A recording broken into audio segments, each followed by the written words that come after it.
Hi, everybody. Welcome to the Green Valley Camera Club Multimedia SIG. It is the 27th of June. As you can see, we've got people in the clubhouse today, and we've got our Zoomers are watching from remote locations around the United States. So to start, we have got, Sherry Lee has got a couple of videos from her trip down to Ecuador and the Amazon. And why don't you tell us about, do you want to watch the one off of YouTube first? Yeah. Tell them about that video. What is it? And then what did we do? Or what did you do? Okay. I did the land portion of the Galapagos trip that we took.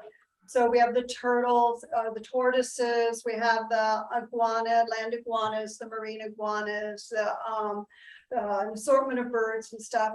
But there were, it was really great. Kevin worked with me and helped me, getting the audio work. And then he had some great suggestions. I shared it last week here, and between Kevin and several others, I took a bunch of notes and then went home and applied the things that they suggested. And so it was another learning curve of how to be able to change out different videos, which I learned how to be able to do just by layers or whatever, Yes. And just putting them on top of it so that it covered them instead of trying to cut and insert things. So it ended up being not near as scary and terrifying as I anticipated. And then I sent the finished product back over to Kevin, and he gave me a thumbs up. So now it's ready to share with you guys. All right. Well, here we go. We're going to watch this off of YouTube. My dream to visit the Galapagos Islands. We landed in Baltra at the first ecological airport in the world, greeted by this wonderful land iguana. Delivered by water taxi to our new home for 7 days, the Carina. Every evening, our schedule for the next day was posted. One of our early visits was to meet the giant tortoise. There are 11 species of giant tortoise. During our numerous stops, we found only 4. The only place to see them roaming free is here in the Galapagos. The Galapagos Islands are named after the tortoises, not the other way around. Galapagos tortoises live well over 100 years in the wild. The oldest recorded is said to have lived at least 170 years.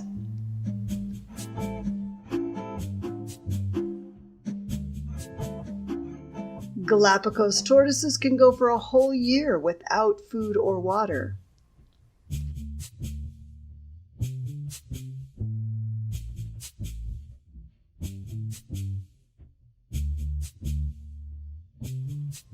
Although these animals are very heavy, their shell is not the biggest culprit. The shell is made up of honeycomb-shaped air chambers.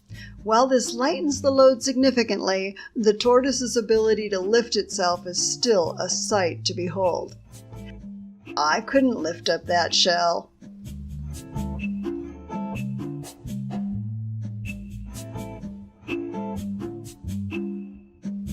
Their average walking speed is between 0.16 and 0.18 miles per hour. However, the fastest Galapagos tortoise recorded moved up to half a mile an hour.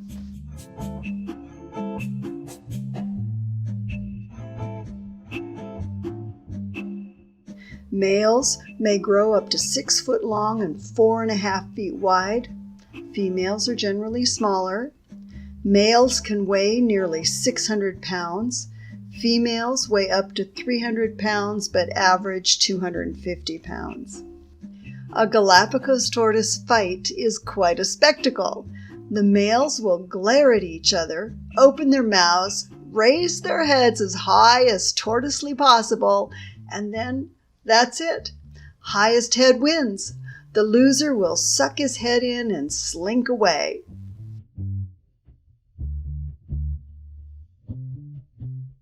Their diet consists of leaves, grass, fruit, vines, and cactus, especially prickly pear cactus.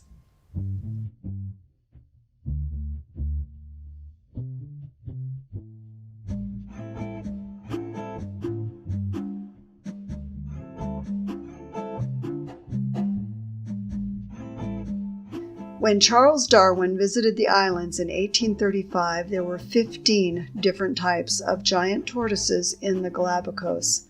Now there are only 11, and some of these are on the brink of extinction.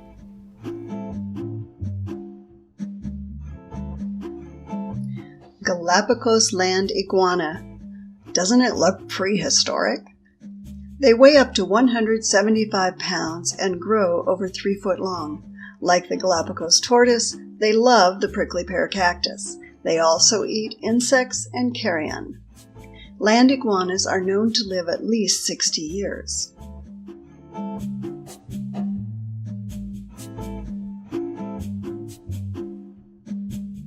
The males are territorial and aggressively court females, displayed by the rapid nodding of their head.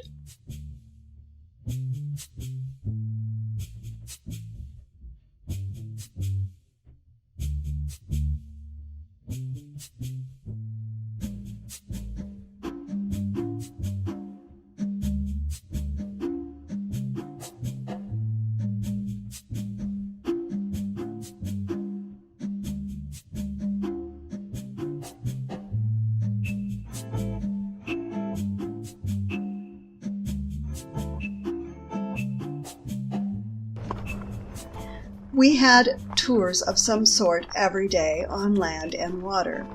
Please join us for a few of the walks.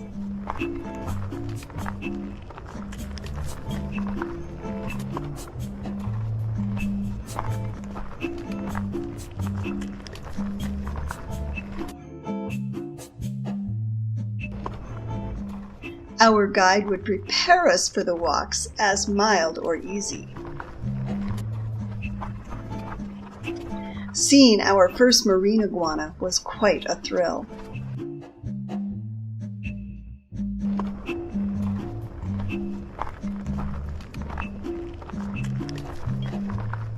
We continued to be thrilled the more we saw. Tagus Cove is a historical pirate getaway dating back from 1814. We didn't agree with our guide that this was a mild hike, only to learn that hikes are different than walks.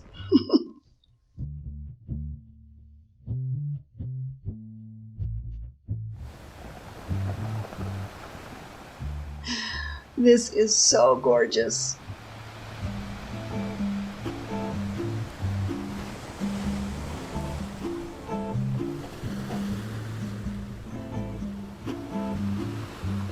Hey, here's a fun little hermit crab.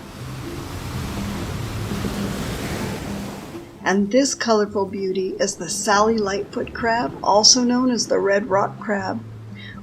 Origin of the name is still debated, but some say the Sally Lightfoot crab was named after a Caribbean dancer because they are so quick on their feet.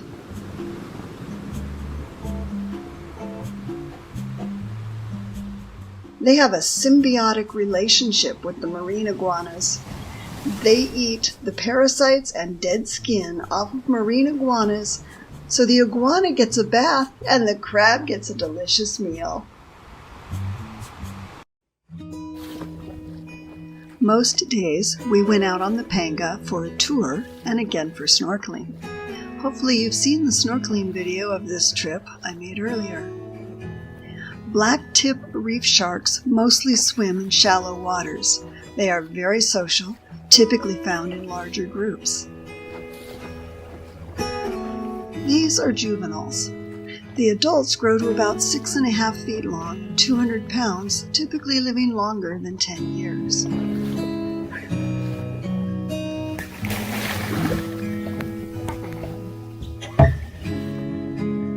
The Pacific green sea turtles are the only species of turtle that nests on the Galapagos Islands. even though they can be found in a few places around the world.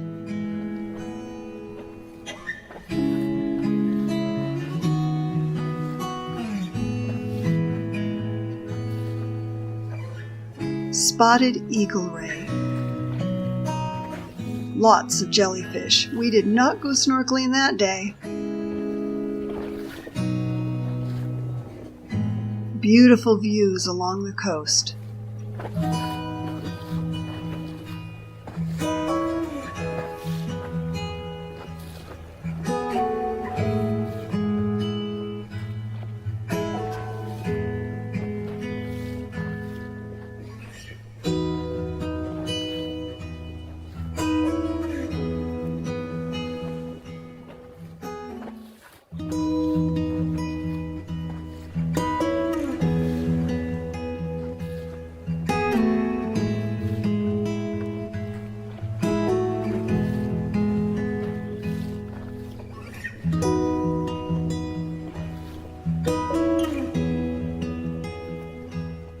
As we were heading back to Carina, we happened upon a giant manta ray.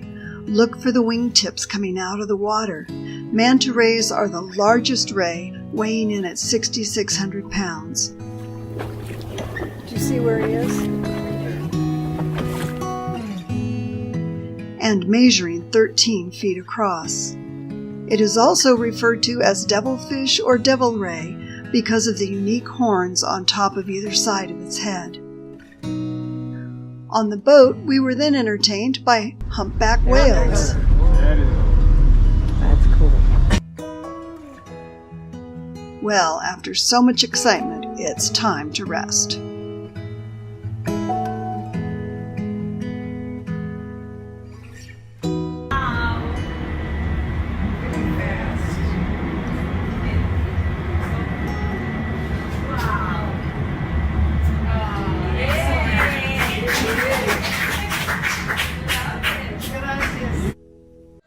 Going to town. This town, Isabela, has a population of about 3,000. Currently, 4 of the Galapagos Islands are inhabited with close to 30,000 people. 150 to 200,000 tourists visit each year. I love cactus and was particularly excited to see the prickly pear tree,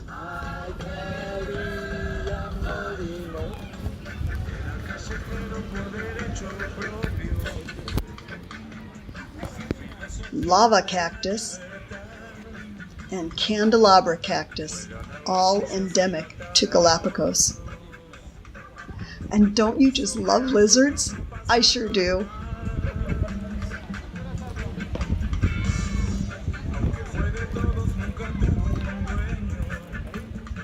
And our lovable sea lions, called Lobos del Mar in Spanish, which translates as wolves of the sea.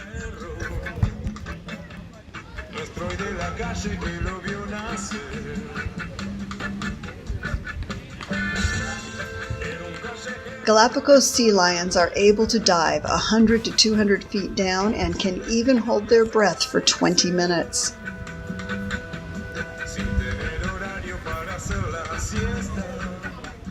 Adult males often bark, and all sea lions are quite vocal.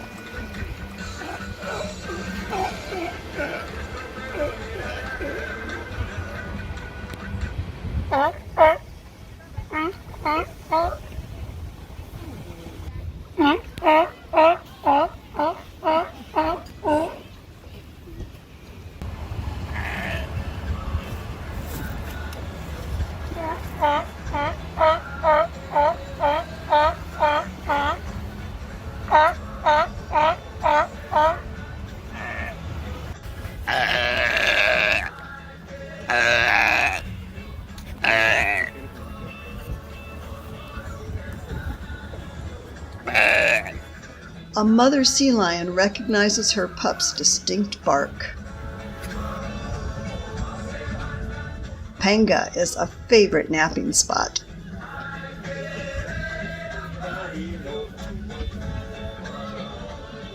On the boat again, I just can't wait to get on the boat again. playing with my newfound friends. Can't wait to get on the boat again. And now for the amazing frigate bird. They sleep in the air. They do not land on the water. They steal fish.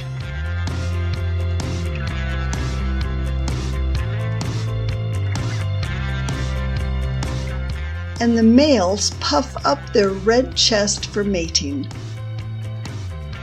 The Galapagos penguin at the equator? Wow.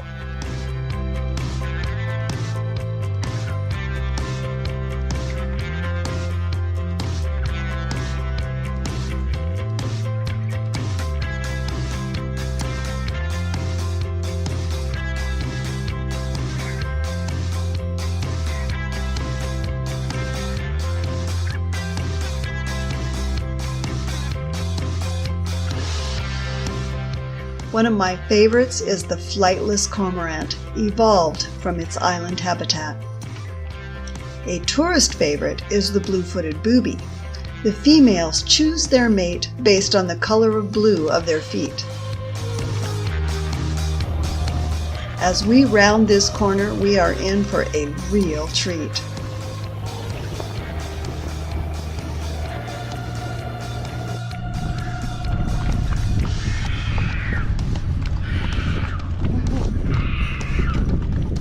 The brown pelican breeding ground with lots of chicks in the nest.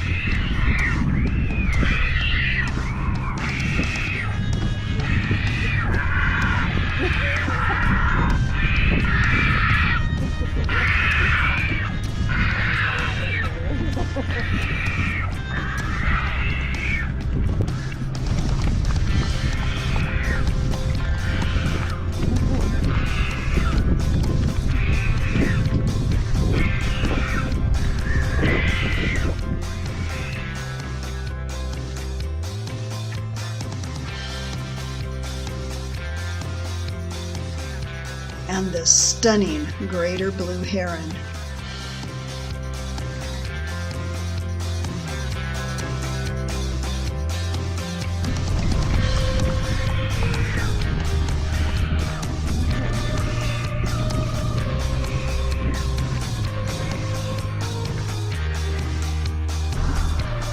My burning desire to come to the Galapagos were for two main creatures, the giant tortoise and the iguanas.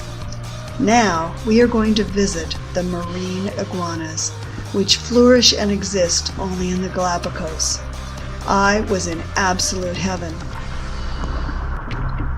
Galapagos marine iguanas are the only iguanas that feed and swim in the ocean. They feed mainly on seaweed and algae. The adults will dive up to 9 feet deep to graze on seaweed that's anchored to the rocks. Marine iguanas cannot breathe underwater. They generally dive for 30 to 40 minutes, but can hold their breath for even longer.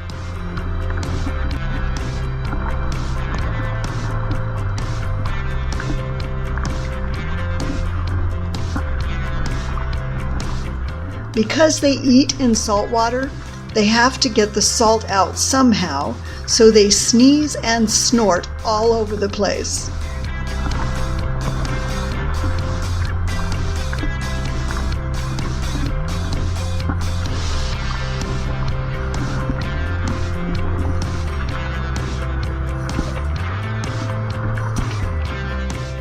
The salt ends up hitting the top of their head and back, accounting for that white color.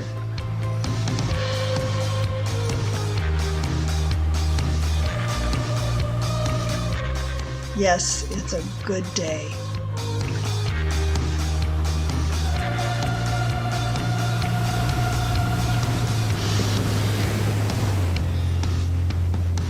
Until next time.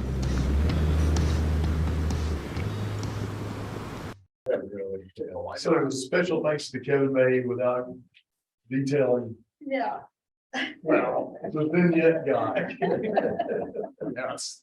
How long was that? It was about, what, 17 minutes, something like that? Yeah. That was great.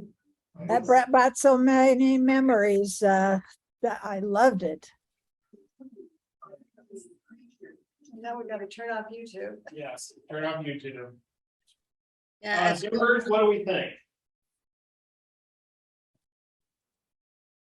About that video? what was that, Kevin? Oh, I asked what we thought of that video. Oh, I loved it. The streaming didn't work quite as well as if I had just gone to YouTube and watched it, so it didn't do her photography justice as far as watching it on my computer. But I love the footage and the explanations. But I'm a biologist, so I thought it was a great thing to put on YouTube, because then your audience kind of chooses itself. Nice. Yeah. Mhm. Yeah, I liked all the details that you added this time about all of the animals, birds, all of them. I thought there was, oh, I was just gonna say, I mean, we talked about it and she made some changes. I still see some things that I'd like to fix, but that's me. But other than that, I think that all in all, she did a great job with it. It tells the story well. And to me, it's very interesting in terms of seeing a place that I've never been, and I'm sure people that have never been there feel the same way, so. I like the details on it. Oh, yeah. Yeah, very educational and excellent photography to Right. back up. I liked, so Kevin gave me I wanted to particularly show the spitting iguana if possible, because you had mentioned that, Grace, if I. Yeah. And I looked really hard through my footage and I found that one piece where you could sort of see it. And I had a lighted arrow to try and do it, but the way the light was on the rocks and stuff, Kevin and a couple of the others last week said it would be great if I could somehow get the light moved onto it. So Kevin sent me a vignette specifically for that scene to be able to highlight when that iguana was spitting, so that we could actually see it spit. Yeah, and I missed it. Yeah. Oh. Well, when you mentioned it, then the scene turned really dark. That's what the vignette was supposed to do. Yeah. To aim you over to the light part, I suppose, right? Yes. Yeah, That's it. Yeah. I still missed it. Yeah, That's okay. my bad. You can look on YouTube when you have time to play it. Yeah. Brian, go ahead. Enjoyed the use of the music. We thought was very appropriate. It was a lot toned down. You managed to avoid too many of those kitschy transitions, but you kind of lost it toward the end. But I thought it was better for it. Good photography, a little too much of the two photos on one screen thing. That's kind of rare on big screen to see stuff like that. But you know, it's your video, your style. But if you had gone with one picture and spent less time on it, you could have tightened up the length a little bit. Nice mix of stuff, good transitions. Nice video, enjoyed it. I think the other thing that she did too, which was real good, is she got the volumes better, the mix in terms of the narration to the music. So the music wasn't coming up over the top as much as the narration and drowning her out. So that's something that she's been working on too, and I think has really helped with her videos. So Yeah, the narration voice is there's noticeable improvement from the first ones you did. Not that they were bad, but we can always improve at what we're doing, and you're definitely coming along on the narration. excellent. Well, she's got another one to share with us, and then Holly's got one for us to see too. Why don't you tell us about the second one that you did? So the second one, I think we shared it here, because or was it just here? It might have been in the off week.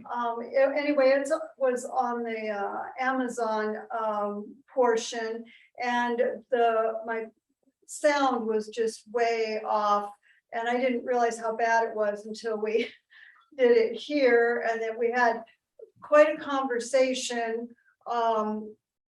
You know, and so and then Kevin offered to help me with it, and so I have reworked that sound, and I didn't want to take time. He also always has these great suggestions of things I can do with the video, but if he gives me suggestions, then it's like I want to do it right then, and I'm heading to Turkey tomorrow. So I just said, just watch it just for the sound, because I don't want to work on the video part right now. So anyway, I've adjusted the sound, and we'll see what you guys think. It was April 2022. I can't believe that it was only 3 days in the Amazon jungle. We started out flying from Quito to Coca, where we got to enjoy the local market with our wonderful group from Overseas Adventure Travel. This is the preparation. It's a chopped up bark, tree bark, from a tree that's called chuchupuazo. Chuchupuazo.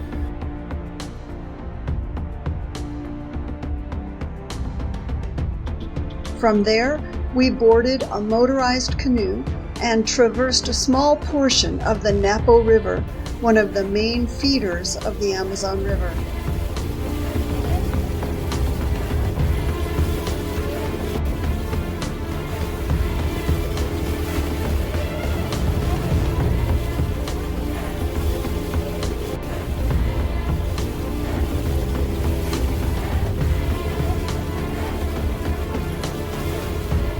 Next, we took a small tributary to our home in the jungle, the Arena Lodge.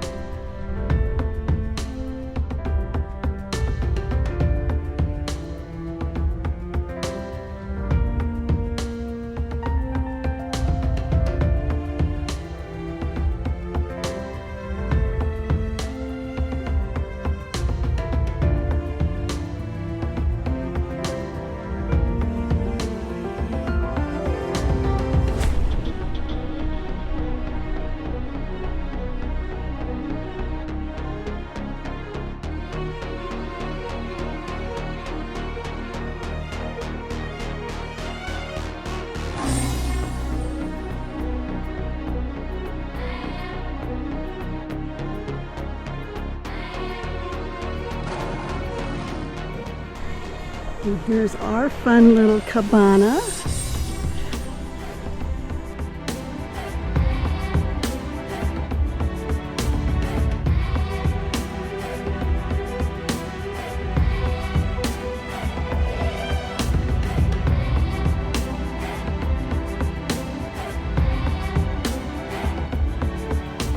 We enjoyed many creatures, including watching the delightful squirrel monkeys.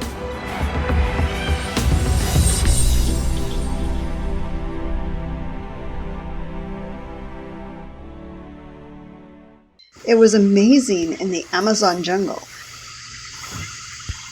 to experience the bats, the night music by canoe, seeing the red eyes of a couple caiman, and the wide variety of insects during a night walk.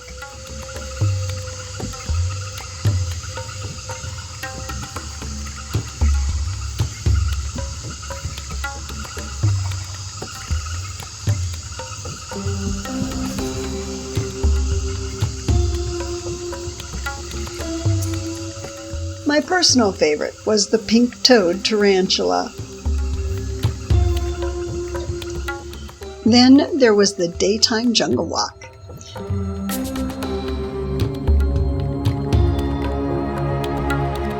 What has one of our guides found for us to see? How did he find this minuscule rain frog, then get it onto the end of this stick? Then there's the leafcutter ants. Watch out where you step.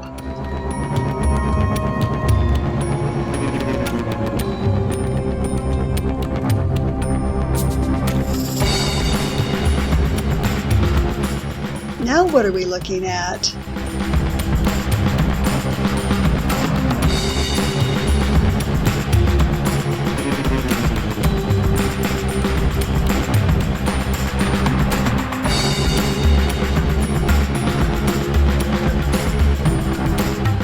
Wow, check out this chain of caterpillars.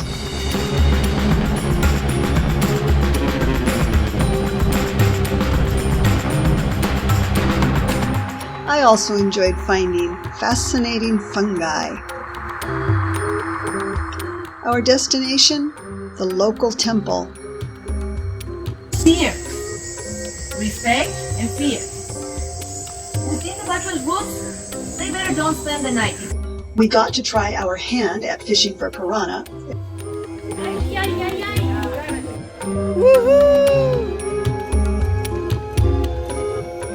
And the daytime canoe. So many amazing things to see, including the most prehistoric bird in existence, referred to as the stinky turkey.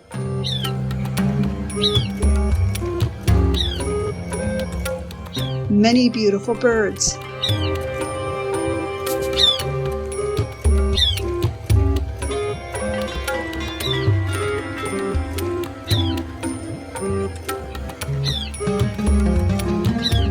A three-toed sloth,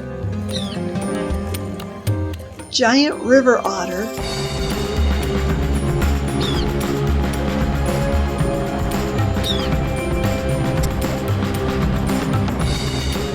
and how about the boa on a tree limb above our heads?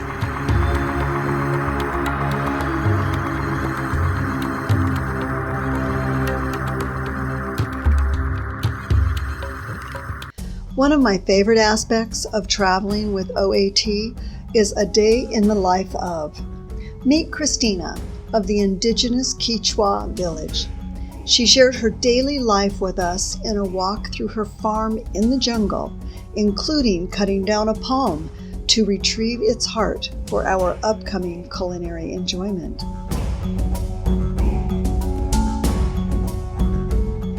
Along with harvesting numerous items for our meal, which she put into her huge basket. Along the way, we even enjoyed some face painting. It is a must to keep the blade sharp.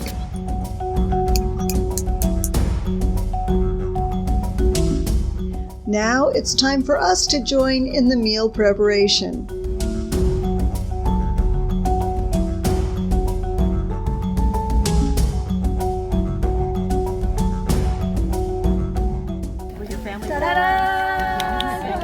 This is Roberto, Jose. Oh my goodness. Let me go. We ate white cacao seeds, yucca, plantain, and fresh heart of palm, catfish wrapped in a roomy panga leaf, and jungle bacon. We were invited to bring gifts. The women were touched to receive jewelry I had made for them. Christina's mother-in-law is a local healer, and she graced each of us with a very special blessing.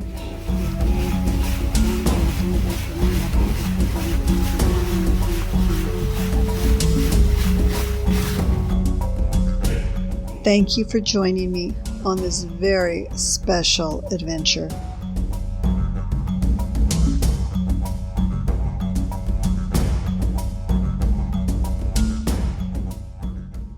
They're asking about the masks that the people were wearing, so say it again. They were, they were required to wear the masks with, when we were Around there. you. Yeah.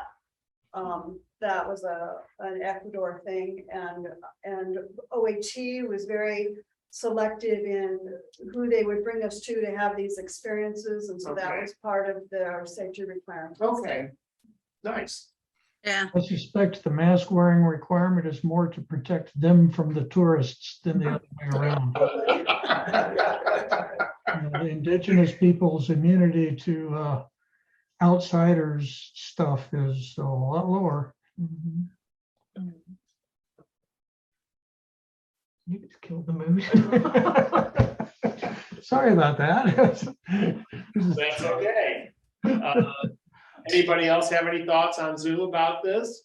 Yeah, Sherry, I like the enthusiasm you always display in your narration is great. It really draws in the viewer. And you do a really good job describing what the video is without repeating it, without it just being redundant. So that works very well. Thank you. Have you sent this to Travelog? Not yet. They'll be getting a bunch from me when they start back up again. Good, good. After break. I think the one thing that when I look at it, there's a lot of stuff that's going on, and you're a lot of photos, and Brian was talking about a little bit. You got 2 and 3 photos sometimes, and they're up really quick. And if you were going to rework that, maybe I would say, okay, give it an extra second or 2, on each of these little things. Yeah. The little bit of time isn't going to make a big difference in the grand scheme of the video. And yet it lets us as a viewer, especially if there's like one picture and you've got some text that you're reading, you're trying to do that. Well, now you've got 2 pictures, 3 lines of text in different spots. And so your eyes kind of looking all over. If there was a little extra time, I think that would help. Okay. So anyway, that's something for down the road after Turkey, if you decide you want to rework this video, which will probably be on the videos from Turkey. Yeah. Between Turkey and the next adventure. Yes, exactly. So other than that, your mix is better. There's a couple spots where the music is still a little too loud, I thought, for your narration, but did you hear that today at all? I did. A little bit. And I also, our guide, when she was talking about that in the very beginning of the market. Right. And I don't know, I don't know if just my initial recording, it was just pitchy, but I've run that through Yes. Audacity, and then I was, reworking it, Right. thing, and I'm just not being able to get rid of her pitchiness. And It sounds like it's very, Brian would know well on this too, but it sounds like at that very beginning, and I could play it again. Her voice sounds very processed, yeah. and I'm not sure if that's something that in post, I'm assuming it's in post. But let me play that little bit again if I can real quick, and you'll hear what we're talking about. Hang on. It's hard to listen to. Yeah. It's the one part, it's like, I want it in there. Here she is, right here. Nice, but it's. So listen to her voice. This is the preparation. It's a chopped up bark, 3 bark, from a tree that's called chuchucuazo. So I don't. Well, it was, and I took it out of the red. Was that shot in your iPhone or your phone? Yes. Not the GoPro. Correct. Okay. It was with my Samsung. Okay. Was there a lot of ambient noise? There was a lot of background noise. Yeah, that's probably what's doing it. The software did well to catch the voice as well as it did, I think, or the recording device. But that ambient noise is probably what's causing that. Gary, you got any thoughts on that?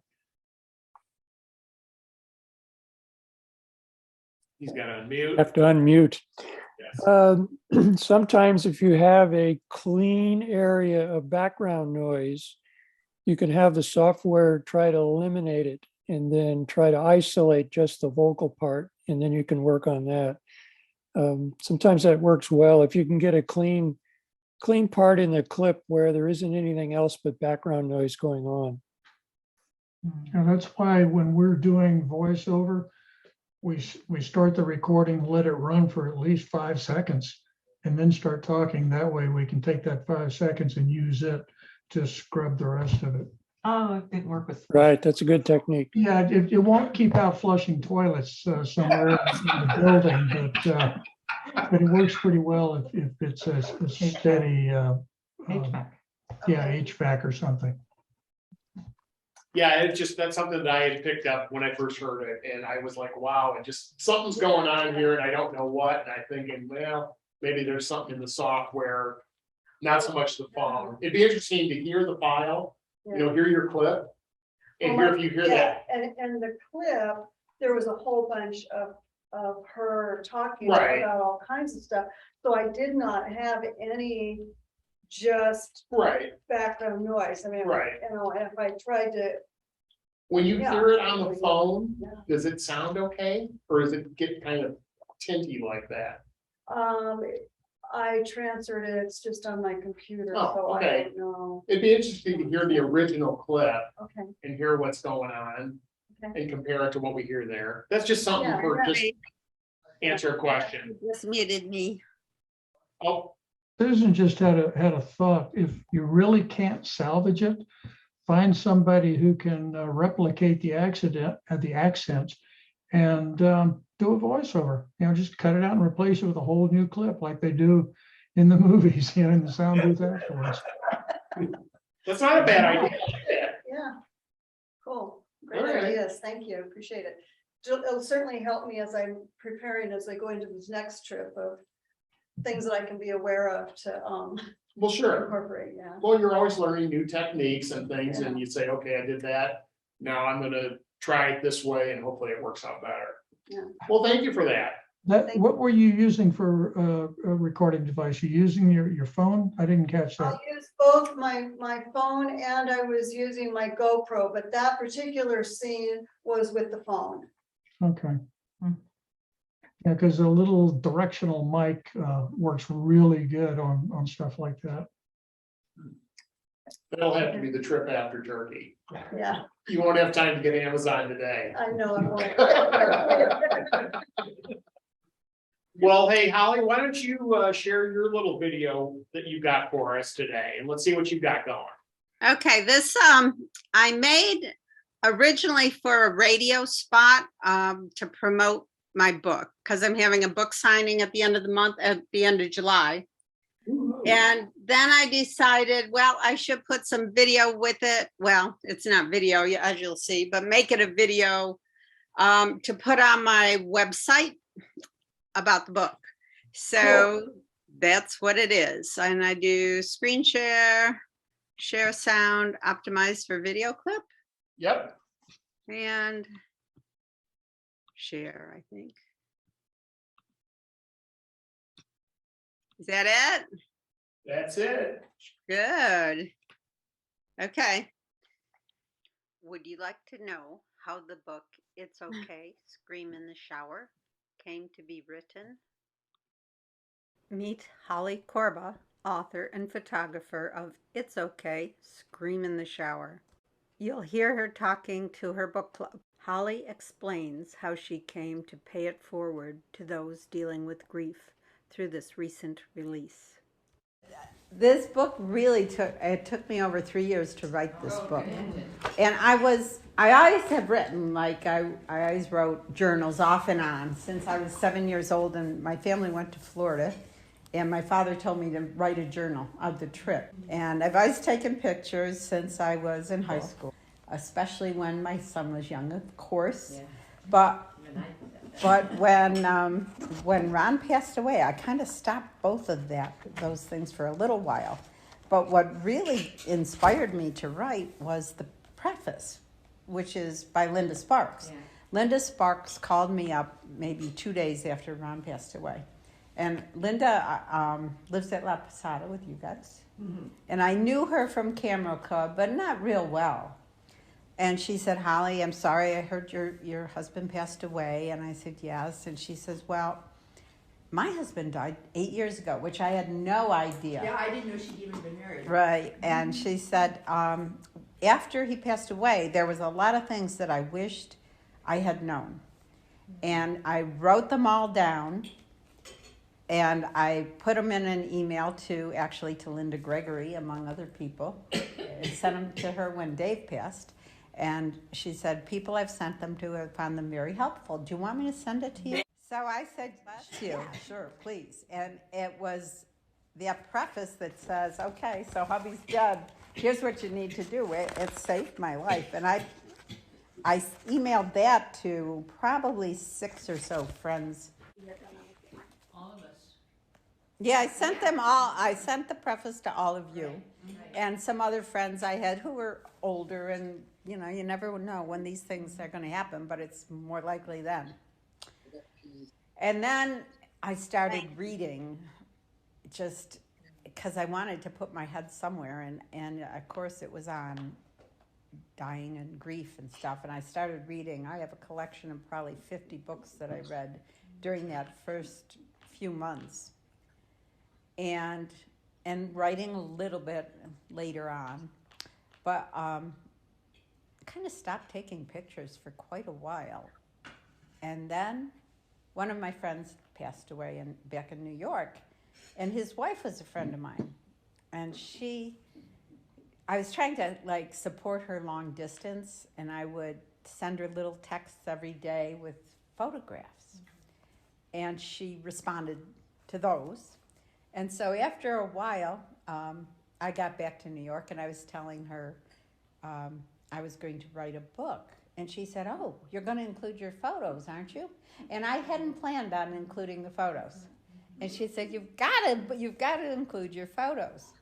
So I thought, well, okay, maybe I will. So I asked her, which photos she had found kind of spoke to her. And she's into numerology a bit too. So she talked to me about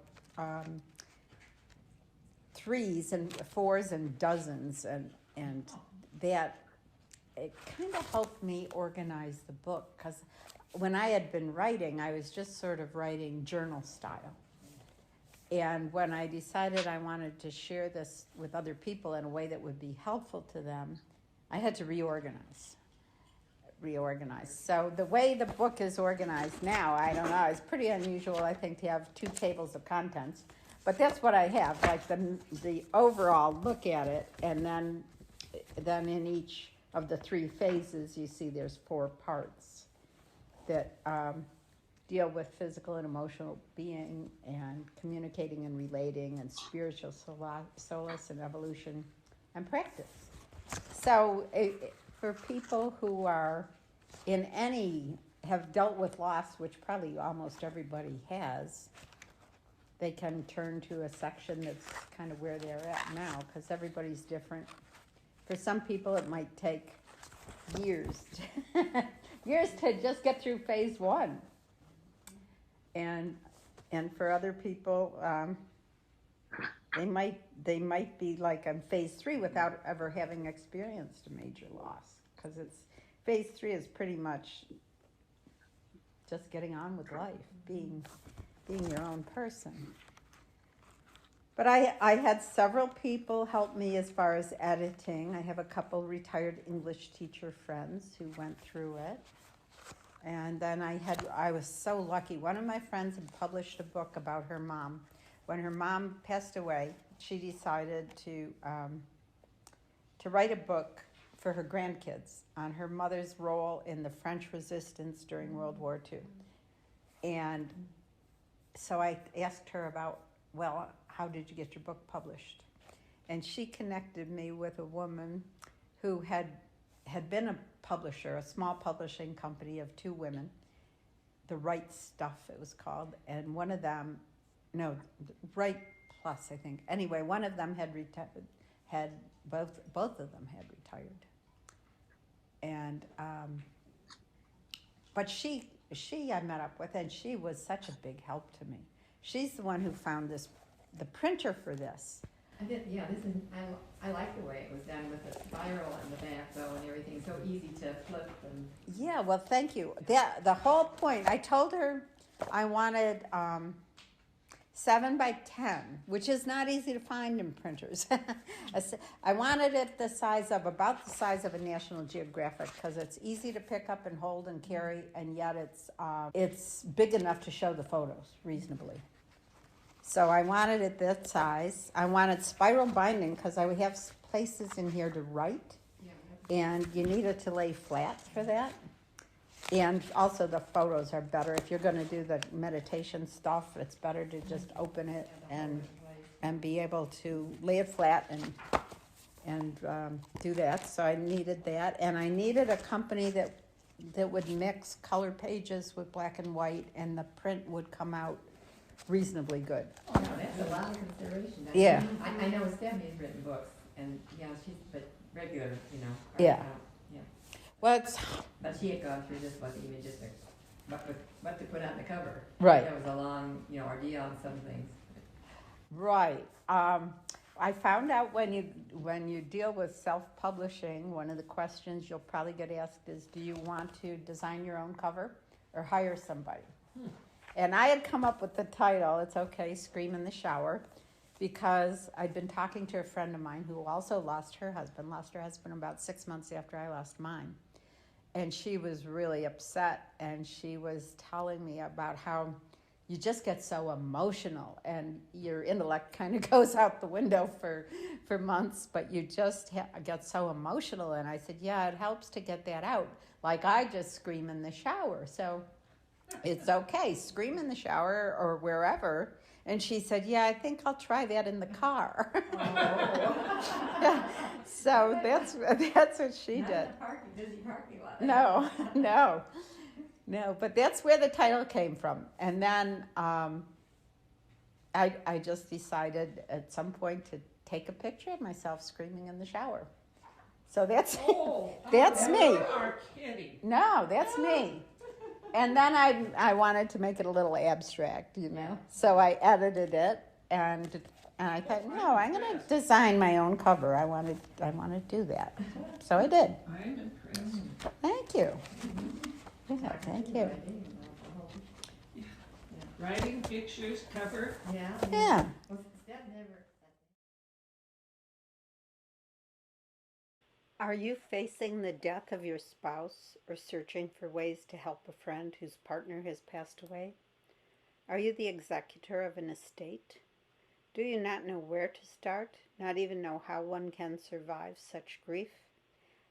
The Atlas of Guideposts in It's Okay, Scream in the Shower provides paths leading from pervasive grieving to calm surviving to actually thriving while still carrying grief. Read what needs to be taken care of immediately, then consider the various routes that can guide a journey toward a gratifying life after loss.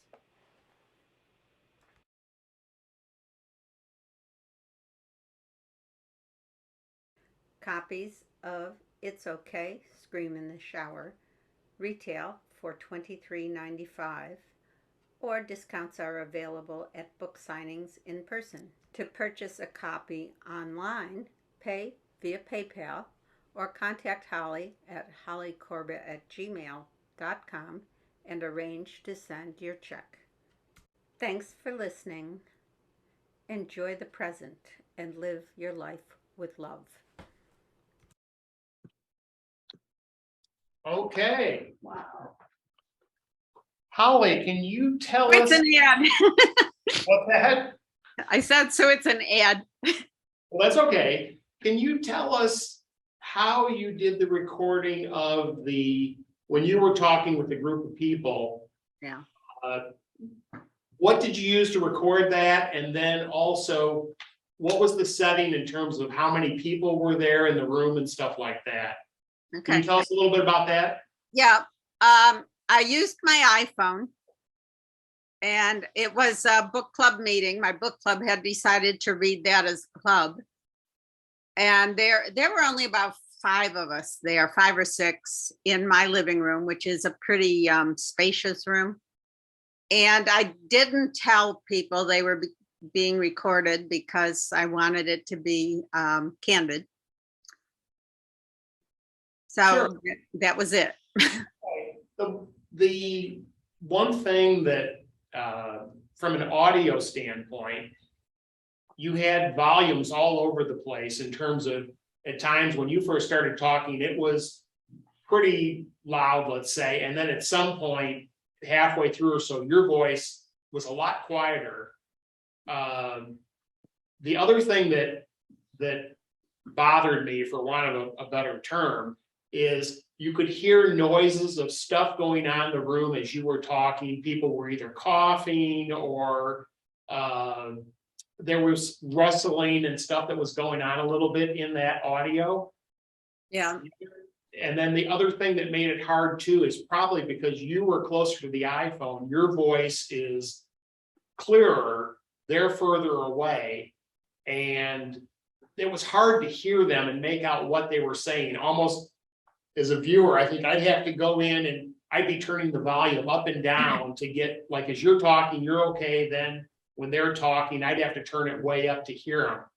So that was my impression of the video, is just, I like the idea of you having a setting where you're talking with people, but maybe the next time, if you would ever do this again, you would have the iPhone, let's say, in the center of the room. Let's say you're all sitting around a table or something, and the iPhone would be in the center so that the volumes would be relatively the same. Yeah, that would probably work better. I recognize that problem, and I did try to correct it in iMovie by adjusting volumes, but I guess I either don't hear it or couldn't do it enough. Because your voice is nice and clear. The other people whose voices we can't hear so well, they're never speaking at length. Consider subtitles. Oh, yeah, that would help. Yeah.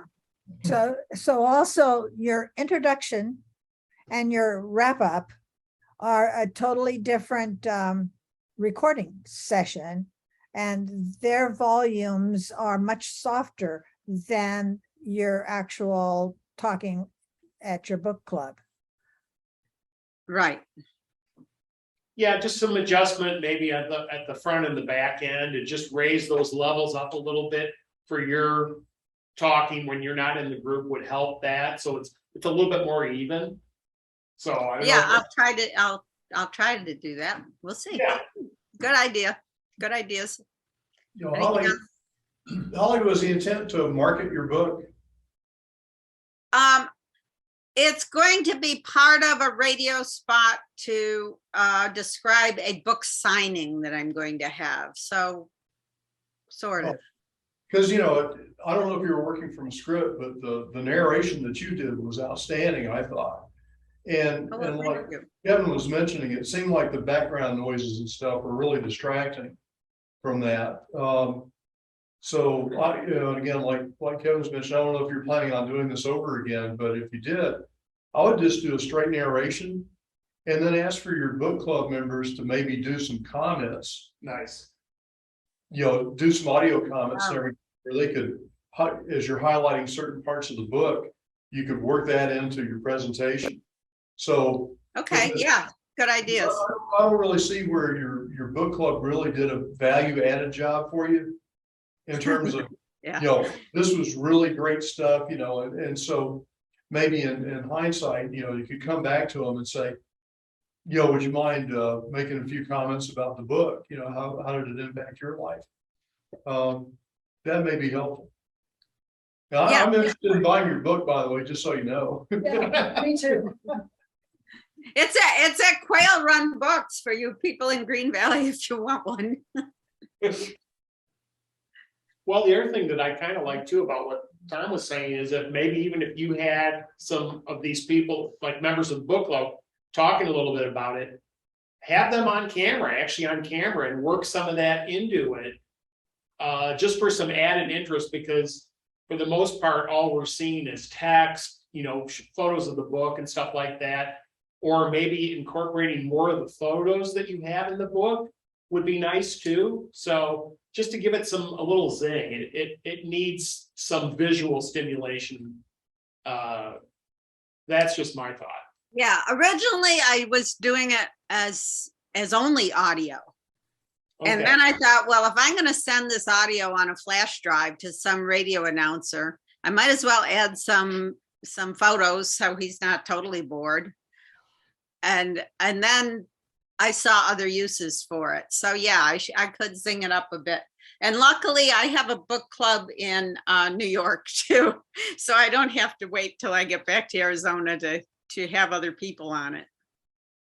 Yeah, you might try it again, just do the same thing and talk about it like you were doing with the group in the book club, and then maybe incorporate some of those ideas of having your iPhone a little bit more centered in the group and stuff, so that volumes are a little better for the people talking. Okay, thank you. You bet. Anybody else have anything on that they'd like to add? Okay. Yeah, my t-shirt one can wait. Oh, Okay. I mean, it's Well, 2 minutes, but it can wait. Okay, well, we also have the woodworking. We can save that for another time too. Okay, yes. All right, everybody. Well, thank you for coming again today and checking out our videos. We sure appreciate it. We will meet again, I believe it's on the 11th of July, here in the clubhouse and on Zoom. We'll look forward to having everybody come back and join us. Have a great week. Thank you, everybody.